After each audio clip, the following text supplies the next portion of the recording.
Thank you so much for taking the time today for our community now, and congratulations on all the awesome stuff you have going on with D-Day and everything. Thank you. Yeah, so we were talking a little bit before about how you and your dad are just really gaining a lot of popularity right now. Like, I know I've interviewed your dad for 2 or 3 different magazines at this point, and Love it. for you, like with D-Day, and that's like a really big project with Chuck Liddell and Randy Couture and Weston Cage. But your dad, being in Cobra Kai and the Karate Kid,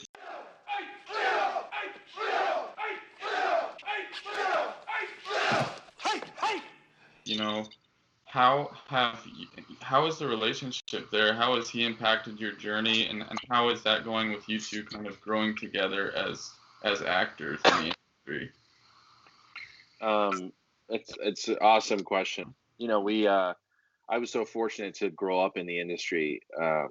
Sometimes it's either cursing or a blessing. But I was, from when I was just a young age, growing up on movie sets, I just always had fun with my dad. I would go on set with him. He'd bring me, and I would just like play with everything and look at all this stuff. And so movie sets for me, I've always said, have been like a second home to me. Growing up, I feel very comfortable on them. It's been that way since I was a kid. It's just like my world. And my dad never wanted me to get into the industry, funny enough. And then about in high school is when I kind of took it seriously. And I just because as a kid I always loved making little movies with like GI Joes and stuff like that. It was really fun, and it was just in my nature, in my blood. I couldn't help myself. And so eventually I got an agent and all this and started doing it professionally. And my dad and I, since then, we've done like I think probably 7 movies together, and it's been amazing. I've learned so much from him. He's been such an amazing teacher. I grew up watching with all these old, amazing movies like Casablanca, Good, the Bad, the Ugly, Bridge Over the River Kwai, all these classic movies, that he grew up with. And I just love them. And so I have this amazing, love of cinema from the beginning of it. And then being able to do it with my dad, it's awesome because we push each other. We have such high expectations of each other from what we both know that, I'll be on set, even when the director's there or something, I'll be watching him and he'll like come up to me and he'll be like, what do you think of that, Jess? Did you like that take? And I'll be like, yeah, Dad, but what if you like say it this way and like do this, and then like the director would tell him something and then maybe he'll do it the way I did it, whether it's better or not, it's up to them. But, and he does the same thing for me. He's come to visit me on set many times and I'll come up to him and talk to him and we kind of get into this, great conversation about it.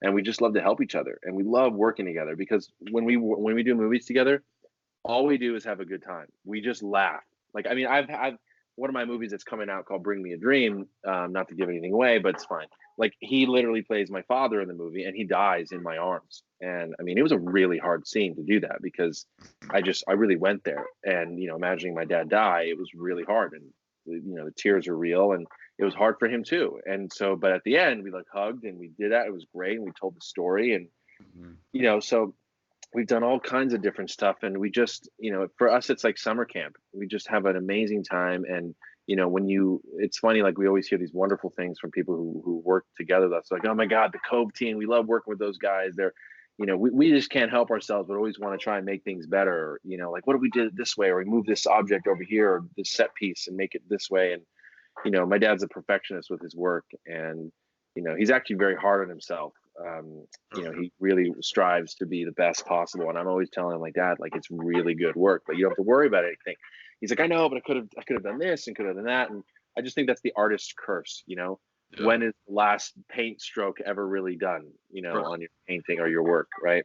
The last sculpture chisel. So it's been such an amazing time, and we have such amazing stories from around the world that we've been able to share together. And I'm just so blessed, so fortunate. Every time has been such an incredible experience, and it's just been the coolest thing ever. And I wouldn't take it back for anything. That's awesome. So I've seen your reel and some of your work, and I really think that you have a real gift, dude. Like, I talked to a lot of actors, and your stuff really stood out. It's really genuine. Wow, man, thank you. Yeah, it means a lot. Thank you. It's just a natural. I don't know anything about acting, but I believed everything I was seeing. You know what I'm saying? Just really awesome. Oh, thank you. It means the world. Yeah. So when did you realize you had a knack for it, like a real like knack for acting? I think it was probably every time, when I was in high school, I was always in the plays and always in the film classes. I always had a love for it. Hmm. My dad never pushed me to be in the industry. When I was about 17, 18, I was like, okay, like I can actually, I believe I'm good enough and I can make a career out of this. And, you know, my dad's been, he's been incredible. Like he's never handed me anything. Like he's been someone who's very much like, he wanted me when I was working on movies with him, like he would get me a job as a PA on the movie. I would be like, I remember I did a movie with him for like the Hallmark Channel. I worked as like a set decorator's assistant, like all Oh, that kind of stuff. And so, it's been a really cool experience. And, it's like that thing where it's like you have the dad that like gives his son the brand new Porsche, or he gives him like the used, freaking car that, he got from whatever. I yeah. was the one with the used car, he wanted me to kind of come up that way, which is awesome. I would do the same thing for my kids. So I'm thankful for him for that. He grew up in Bayside in New York and had a tough upbringing coming up, so he kind of carries that with him, and I think it's great. It's awesome values. And um yeah, so after high school I was like, all right, I'll get an agent, do this, and then just like putting your dues in. And I think still are at some points and everything, but it's just been great. And every year is just better than the next, and I'm just grateful for all that. And it's been fun. I never would have, back then I would have never dreamed that I would be doing movies with my dad. I didn't even think about it at the time. I just didn't even think we could be like doing that. And then all of a sudden it's like, I bring him in stuff of mine. I remember I did this awesome movie and I was like, Dad, they have this great character that you could play, this detective. And he was like, oh, let me read the script. And he loved it. And then, we ended up doing it together, and it worked out even better because our relationship. And it's just cool that we're able to do that. It's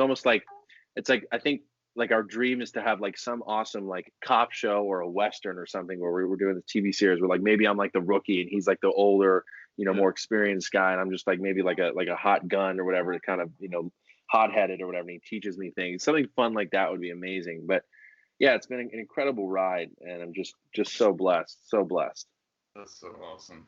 And I know that in D-Day, that was the story as well. Like you were on set and you were like, hey, you think my dad could have a part? And I guess, Martin Kove now has a part in D-Day, right? Yeah, yeah, totally. I mean, he had never done a World War II movie before. This is my second World War II movie. The one I did before this was with Joseph Fiennes, which we actually shot in China for 3 months. Yeah. And that was, oh my God, that was also a grueling shoot, but it was an incredible experience. I mean, I lost all this weight to do that movie. It's basically, it happens right before D-Day happens. It's all about, the Japanese invading China and taking people in internment camps. And Joe Fiennes and I lost all this weight every day. I mean, we were running and eating very small amounts of food because we ended up being in this camp, which is all true story. Uh, Wow. and yeah, it's basically the unofficial sequel to Chariots of Fire. And Wow. we were over there, and it was just it was really an incredible experience. That movie's called On Wings of Eagles. It's on Amazon and everywhere. It's really great. And but yeah, so I had done this World War II movie before, so I kind of I had this already built-in idea of what it felt like doing that. And it's funny. This is a funny inside story. So Yeah. when I did that movie, my dad wanted to come over to China and like visit me and for like several weeks and like go travel. And I was like, and it's kind of funny because I regret it now, but at the time I was like, you know what, Dad, like I really want to have this experience on my own. You know what I mean? I really want, I don't want anybody to be like, oh, Martin Cove's on set and that's Jesse's father and that's, I just didn't want it to be this thing. And so, it was kind of hard. I had to tell him, I was like, Dad, I love you. And I was like, this is my biggest movie I've ever done that I'm co-starring in. And I really just want to like be able to experience this on my own and what that's like. And, it worked out great. And that's what I felt at the time. And today I wish I had brought him out because we would have had a blast. But for some reason, I just felt like I needed to experience that. It's understandable. Um, yeah, so it turned out great. But anyway, going into D-Day, like I remember we were shooting and he came to visit me on set. And who knows, this may have happened in China if he did this the same Yeah. way. He came on set and he was like, man, I've never done a World War II movie. This is so amazing, Jesse. And I was was like, Dad, well, we got to get you, like, we got to throw you in here somehow. So we went over to Jeff Mead, the writer, and I was like, Jeff, like, you got to, like, you know my dad, right? And he's like, of course, I love your father. And I was like, well, we got to get him in here somehow. Like, he'll do it for free. Like, he just wants to be a part of this. He's like, are you really? He would do that? I was like, yeah, absolutely. He's like, oh my God, I'm gonna start writing something tonight. So he met with my dad. They talked, and they came up with this great idea about him being like a Polish freedom fighter. And we had this amazing scene with him, Weston and I, Weston Cage Coppola and I. And there was just the three of us in this awesome scene, and it turned out great. You know, it was amazing. Yet again, you know, my dad and I immortalizing ourselves on screen. Yeah. And look back at it one day and just laugh. You know, it's cool. It's really, really cool. Awesome. So awesome. So, if you had to pick one moment out of your entire acting career that you would say is your fondest memory acting, what would you say that moment would be? Probably in China.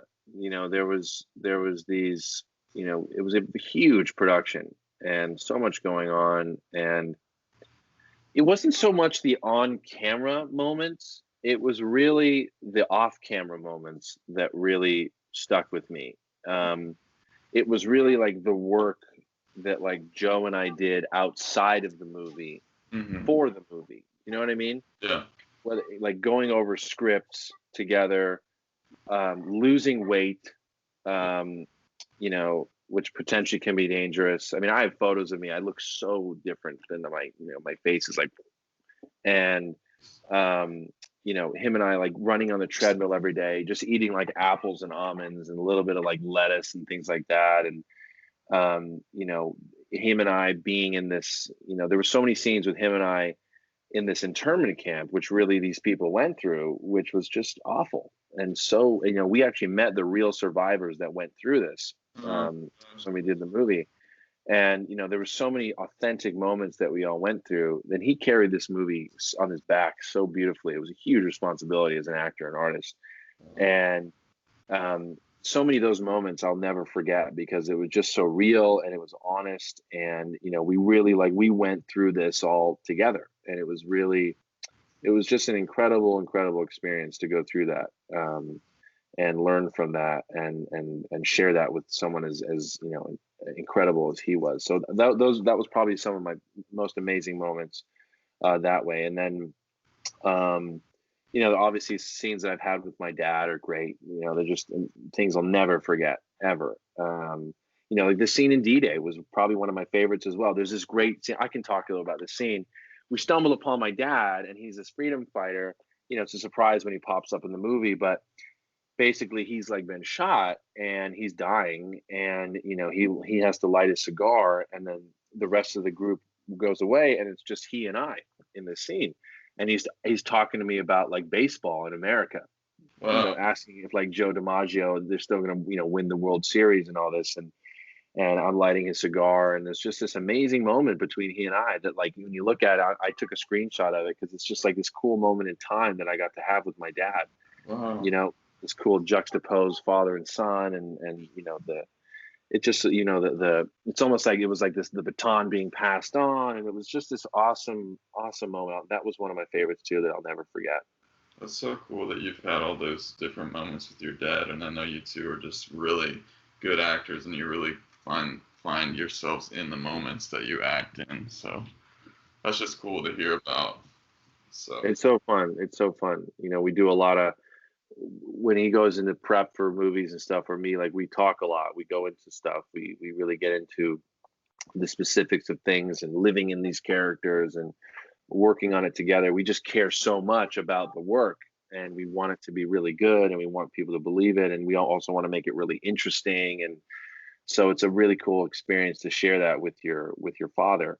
You know, it's like, you know, he's just like my best friend. You know, it's such a blessing to be able to do that with him. You know, you know, I think Marlon Brando said it, like, we play other people for a living. Isn't that strange? You know, and it was like, we laugh about that all the time, you know? That's incredible. Are you and your dad both kind of method? Would you consider that to be the case, or you more so? Or? Yeah, I mean, he's very much, you know, I like to pull, I like to pull from. I like to do a little bit of both. So I like to pull from the creative. Like if there's someone that I in the scene that I admire, or they're gonna die or whatever, like I find things I like about that person. And then if they were to actually like go away, like it would be really sad. So I go there and then I do a little bit of both. And the Okay. same thing with my dad. Like he'll pull if the things are really tough, he'll pull from personal memories and go there with things. And he's very good at that. And it kind of depends on the situation of what's going on. Like in in the D-Day, like when you have these guys dying around you, and like you're thinking of like, I mean, there were so many moments I remember like just thinking about like, wow, like just imagining myself really in these situations and what it would feel like, and just going there, like just allowing yourself to go there, and it helps. You just have to free yourself up for all those things to come in and not fight them off. Mm. So it's a bit of both. I always tell a director before I start a movie, I always say to him, I'm like, hey man, or woman, whatever, I just wanted you to know before we start, whatever we do, I'm willing to get in the mud with you, the mud and the crap. Like, I'm going to be here. Like, don't be afraid to tell me to like jump in here, do this, whatever that is. Like, because most directors, they're willing to go the distance for anything to get the shot or get the frame, right? And I want them to know that I'm willing to do the same thing, so that they're not afraid to tell me like, oh, don't do this, you might get hurt or whatever. Like if I get banged up or get bruised, like great, like that's all part of the process. You know what I mean? In being as authentic as possible. Now, obviously, if I'm jumping off buildings and stuff, I might think it's cool, and then maybe want to do it, but I'd probably let a professional do that. Right. I think that's one of maybe the biggest misconceptions about actors, if you don't understand the industry, is that, they get everything handed to them, but it's grueling. I mean, the Hmm. stuff you guys have to go through is crazy, honestly. It is So, absolutely, yeah. and it's and then to just have trust in the work and the director and everything that's going on, and then trust in your other actors, and to create all that. It's definitely a battle, and but at the end of the day, you're always so appreciative of what we did, because you get to see the work, and it's Right. you always hope that it's going to turn out great, but it's definitely not an easy thing to do, for sure. If you had to define like one of the funniest things, one of the funniest moments that's ever happened on set, um you say? there's so many. I mean, I remember there's like a great movie that like I watched with my dad where he plays like this the devil or something, and it's like a zombie kind of film. And I remember they put all these like squibs on him so they could shoot him, and then like they were going to shoot him with like a shotgun. And I remember they way overdid it. Like they put way too much on him, way too many charges. And I remember when they shot him, he blew back so far into the wall behind him. Like he literally was like, I mean, he fell backwards so far. He was okay, but I remember seeing that and I was laughing so hard, because you didn't expect it. You just thought he was gonna like fall back and die, but it was like a comedy movie where he was like this, he goes like, you know, like through a wall. And he took it like a champ. It was amazing. So that's a funny one. I mean, Mm. we always have, funny stories of just like, in the hotel rooms and everything that we experienced during the day and that we laugh about. But those are great. And oh man, and there's just so many memories. I mean, we laugh all the time when we're on set and when we're, doing these things. Trying to think of some other funny ones. Uh, I mean, sometimes like when we're doing movies and we're like, we're improvising and we're laughing in the moment, or we get the giggles about something, we can't stop laughing, and then the rest of the crew laughs. I mean, it's just great. And like doing comedies, like with my dad, is like the funnest thing ever to do comedies. Comedy is just great. It's always, I mean, doing action and all that stuff is fun, but when you get to like do some laughing on set, Yeah. doing improv, it's just the best. It's the best thing ever. It's so fun, so fun. So, Jesse Kove, the people want to know, if you had to choose between Cobra Kai or Miyagi-Do to train at, Oh where my would God, Cobra Kai, 100%. Cobra Kai? All right. Are you an introvert or an extrovert? Extrovert. Extrovert. Awesome. What's your most embarrassing dating story ever? Oh my God. This is funny. Uh, she's actually a really good friend of mine. When she sees it, she'll laugh. I met her in high school, and Yeah. I remember like I was at the time I was like going to ask her out or whatever, and I remember I was like young and like just this is hilarious. I literally looked down at her breasts, and I said to her, "Oh, really nice cleavage." And then I looked up to her and like asked her like to go to like lunch with me or something like that. And I was like, I remember thinking that, oh, this is gonna be like, what a great compliment I'm gonna give her right now. It's like nice cleavage. And I remember later on, I was like, and I remember her reaction to it. She was like, "Oh, thank you." And I walked away, and then Oh I my was like, god. yes, like I freaking complimented her so beautifully. And then Uh, later on, I realized how stupid that was, and I couldn't believe that. I don't know what I was thinking. This was like freshman year of high school. I don't know where my oh head was. yeah, that's the time.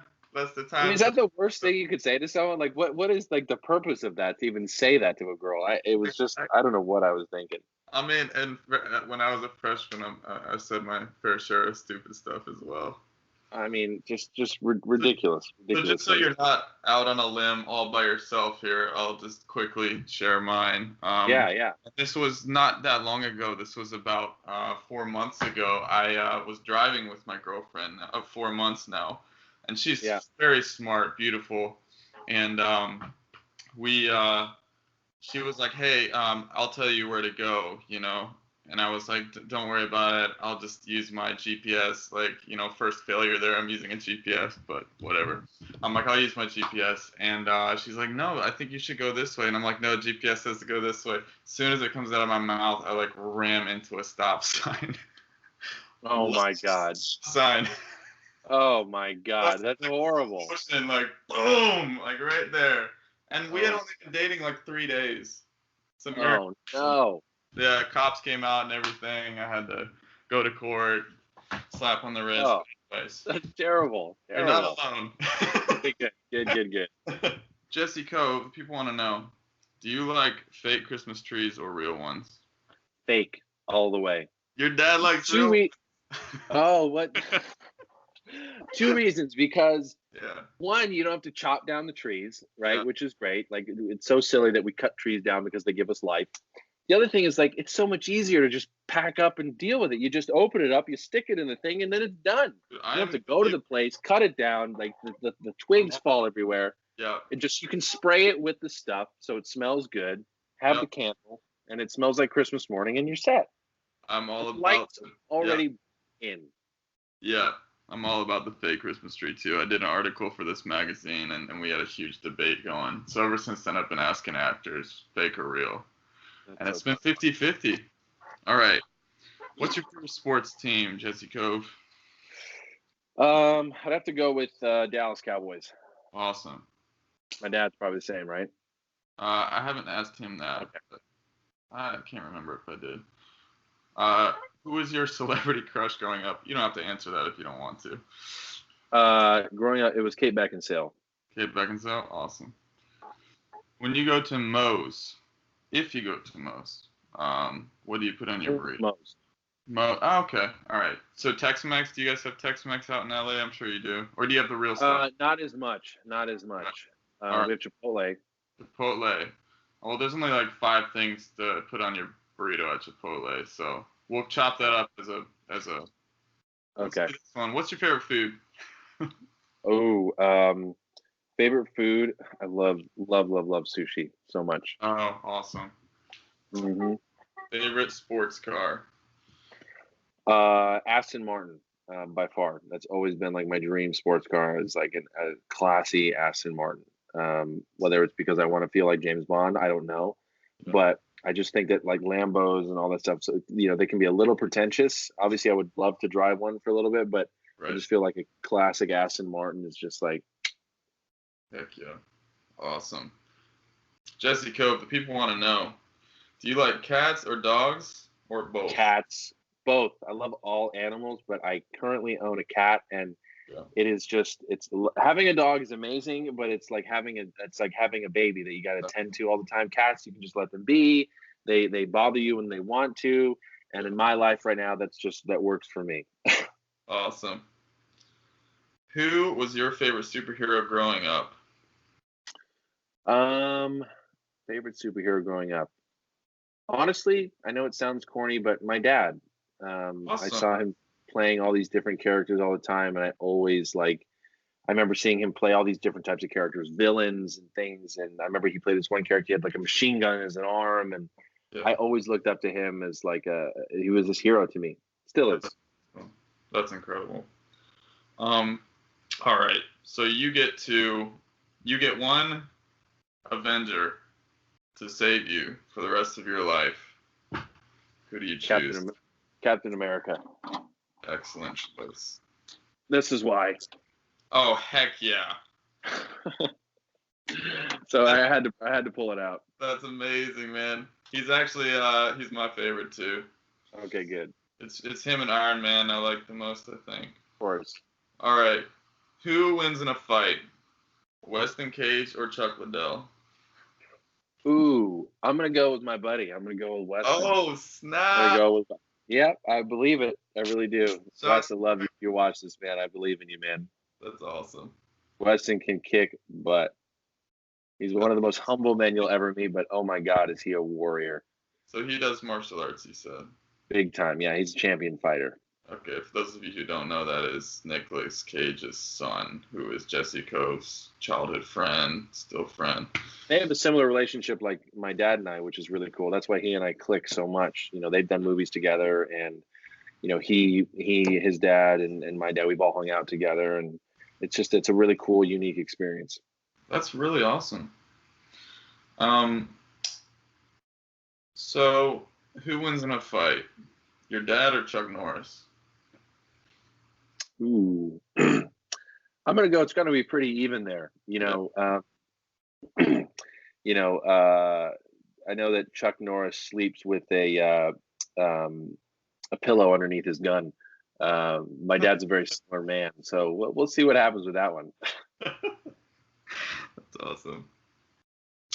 What do you like to do for fun? Oh man, I love going to the movies. I love being with my family, my sister. I love being active and spending time with my family. You know, one of my greatest joys is obviously is spending time with my girlfriend. She's just like, I have so much fun with her, and it's always like, it just never gets old with her, and I love spending time with her. So happy for you, man. So thanks, dude. Yeah. What is your most important unfinished bucket list item? Oh, good one. Oh my God. Unfinished bucket list item. I'd really love to go to some like foreign country or something, and like really kind of, whether it's like off the grid or something, and like really help people. Like I feel like I'm a very physically strong person. Yeah. You know, I'm that guy that like when he's in the exit row at in an airplane, and they say like, please, confirm that you're able to help. And I'm like, you want me in the seat. Like, I'm the guy you want in the exit row seat. You know what I mean? Like, that's me. And then, I'd love to like go and help kids somewhere. That's incredible, man. I know that I'm sure you'll have the opportunity to do that at some point. Thank you. But Jesse, thank you so much for your time, and I wish you. Oh, Ryan, you're awesome, man. This was great. Thank you. This was great. Thank you.